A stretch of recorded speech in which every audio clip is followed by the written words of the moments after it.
A globalização é um fenômeno que atinge todos os setores da vida. No crime, esse fato não é diferente. As organizações criminosas transformaram o submundo dos delitos em contatos entre grupos do mundo todo, transformando o crime num fenômeno social sem fronteiras. O exemplo é o caso que vamos contar aqui hoje, em que 2 pistoleiros brasileiros foram contratados direto pela Yakuza para tirar a vida de pessoas no Japão. Fala galera, sou o Joel Paviotti do canal Iconografia da História. Estou aqui para pedir encarecidamente o like de vocês que se inscrevam no canal e ativem o sininho. Como eu sempre faço, gente, o like é o pagamento vital do YouTube e todo youtuber precisa de like. Dessa forma, espero que vocês possam deixar as coisas que nós pedimos aí e embarcar nessa história com a gente. Beleza? Forte abraço a todos. Edu, roda a vinheta.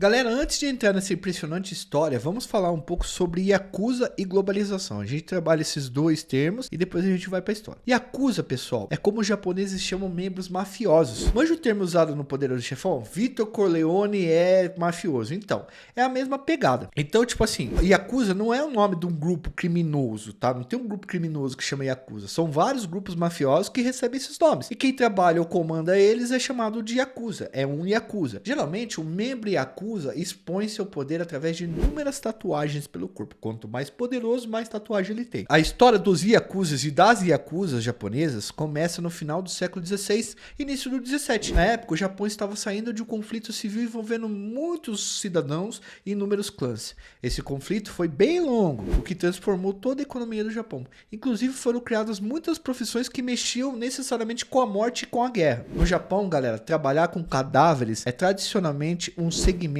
que sofre muito preconceito. Enfim, no século XVII, quando o conflito japonês acaba, muitos carrascos, samurais, mercenários, coveiros, açougueiros e outros tantos homens e tantas profissões que acabam trabalhando com a morte tendo esse trabalho, ficaram sem trampo. Eles, então, acabam formando uma casta de pessoas com um status menor na sociedade japonesa, o que faz com que passem a controlar atividades criminosas. Dessa forma, galera, que eu expliquei para vocês, os Yakuzas passam a dominar o jogo ilegal, prostituição, extorsão e outras tantas atividades consideradas ilegais e criminosas no território japonês e um monte de outros territórios. Atualmente, os Yakuzas ou as Yakuzas não atuam só no Japão, mas em muitos outros lugares do mundo. Agora que a gente explicou um pouco da Yakuza, vamos explicar para vocês e discutir um pouco a parte da globalização, antes de entrar no caso. Globalização, vocês já ouviram falar em geografia na escola com certeza. Ela é um fenômeno que já vem se construindo há pelo menos 4 séculos.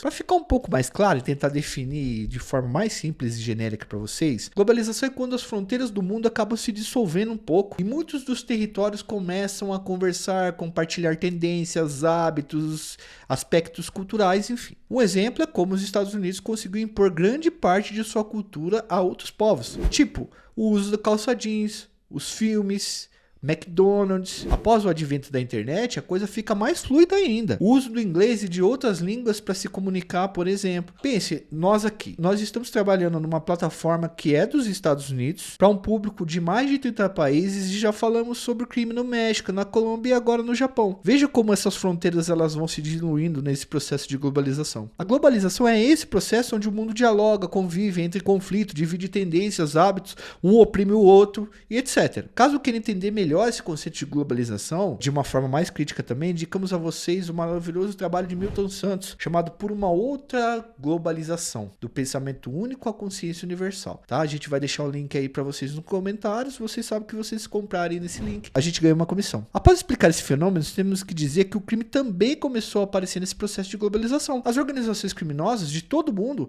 passaram a dialogar, manter crimes em comum e uma rede de contatos enorme no submundo do crime. Isso acontece já faz tempo, mas ficou muito visível no início dos anos 90. Hoje, existe até Polícia Internacional, a Interpol, e investigações afirmam que a máfia italiana, Yakuzas, facções brasileiras, organizações mexicanas, todo mundo se conversa, todo mundo troca dados no submundo do crime mundial. Vamos indicar para vocês também as bibliografias usadas aqui, né? A gente usou Assalto ao Poder, do Carlos Amorim, que mostra as conexões entre criminosos de todo mundo, e vamos indicar também um livro que tá ali atrás, ó, roxo, que chama Mac Máfia, do Misha Glenn, tá? Ele nos ajudou bastante nesse vídeo também, porque ele explica as conexões entre organizações criminosas do mundo inteiro, e depois vale até um vídeo só sobre esse livro. Explicado esses termos, vamos ao que interessa. Em 2016, 2 brasileiros foram condenados a mais de 20 anos de prisão aqui em São Paulo, tá? No Fórum da Barra Funda. Eles tiraram a vida de uma pessoa a mando da máfia japonesa. Olha que louco isso daí. O crime aconteceu em Tóquio, no Japão, no ano de 2001. A fita foi a seguinte, galera. Vamos lá que a gente agora vai entrar na nossa crônica policial. Em Tóquio, Japão, um japonês procurou um membro da Yakuza, responsável por execuções por encomenda. Esse cara que procurou esse membro, ele tinha ciúmes do irmão gêmeo, pois o irmão gêmeo se dava muito bem com os pais e ele não se dava tanto. Então, esse cara que procurou pagou uma grana pro Yakuza, e o que a Yakuza fez? Recrutou 2 brasileiros com ascendência japonesa. Eles saíram daqui de São Paulo com passagem toda paga, lá pegaram uma pistola, invadiram a casa do irmão do comerciante e sentaram bala nele. A ideia, galera, é que ao serem brasileiros e estarem de passagem, não levantariam suspeita e seria muito difícil de prendê-los. Cada um da dupla, por esse serviço, recebeu cerca de 70 mil reais para tirar a vida do cara. O nome da vítima era Yoshitaka Kawakami. O que eles não esperavam, os 2 brasileiros, é que a esposa da vítima estivesse na casa. Ela conseguiu olhar para o rosto deles e sobreviveu aos tiros que levou. A polícia fez o retrato falado e bateu com a identificação facial que precisa para entrar no país, né? Aquela do passaporte. A Interpol, então, acionou a polícia brasileira, que após anos de procura, conseguiu prender os caras numa cidade do interior de São Paulo. Como o Brasil não extradita os seus cidadãos para serem julgados em outros países, Cristiano da Silva Severo Ito e Marcelo Cristian Gomes Fukuda, autores do crime, foram julgados em São Paulo e condenados a 20 anos de cana cada. O cara que contratou, né, o irmão do cara que eles apagaram, pegou prisão perpétua e nunca mais sairá da cadeia.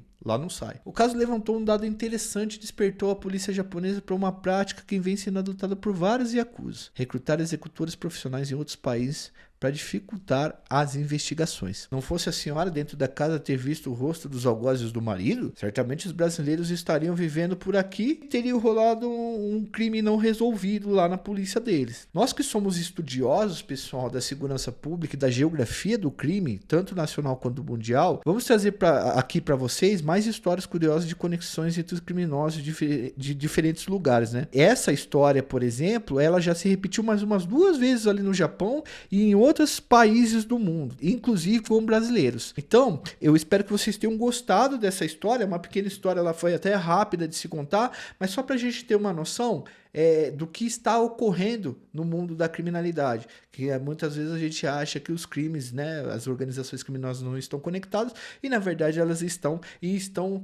dentro do processo de globalização. Espero que vocês tenham gostado. Meu nome é Joel Paviotti, do canal Iconografia da História, e sempre no final eu peço o like de vocês, que se inscrevam no canal, ative o sininho, façam um comentário aí embaixo se vocês já conheciam a história de Yakuza, o que é globalização e esse caso que nós passamos aí para vocês a visão. Se quiserem virem membros do canal para ajudar a gente a produzir, cliquem no botão valeu e doem algum valor pra gente em dinheiro. Visite nossa loja virtual.